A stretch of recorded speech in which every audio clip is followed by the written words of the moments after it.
The country's infrastructure rarely gets much attention until there's a catastrophe, a power blackout, or worse. Incidents such as the I-35 bridge collapse in Minneapolis, Minnesota in 2007 that killed 13 people and left some 140 injured. The bridge has been reopened, but according to the Federal Highway Administration, there still are 72,000 bridges nationwide in need of repair. Among them, this one on Interstate 95 in Philadelphia. And you see the drainage system that is almost completely non-functional now. When you're here during a thunderstorm, it can really be a dramatic, almost like Niagara Falls coming off these piers. A report by the American Society of Civil Engineers says the cost to fix the nation's infrastructure rose in the last 4 years from $1.7 trillion to $2.2 trillion.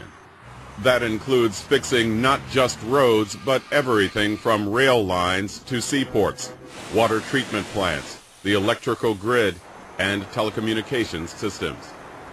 But the overall cost is only part of the problem.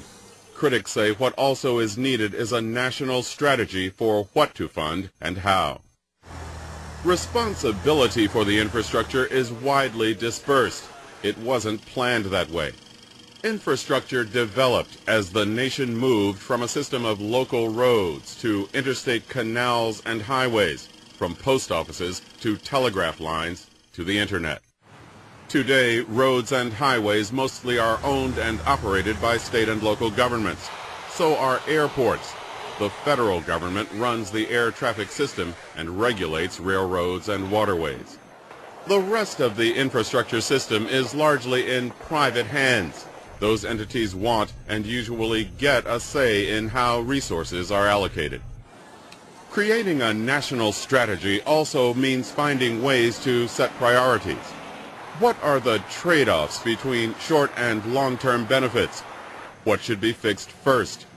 What new projects will serve the country best? Even how money is raised to pay for infrastructure projects is being challenged. Right now, most money comes from the federal government. Proposals have been put forward for more user fees, such as highway tolls and carbon taxes. Another model calls for a national bank to provide loans for infrastructure spending. Some suggest that partnerships with private companies can reduce costs and provide greater efficiency. If there is any area of agreement, it is on the cost of not acting. How and what is spent on infrastructure today will have an impact on everything from the economy to the ecology to the quality of life for the next generations.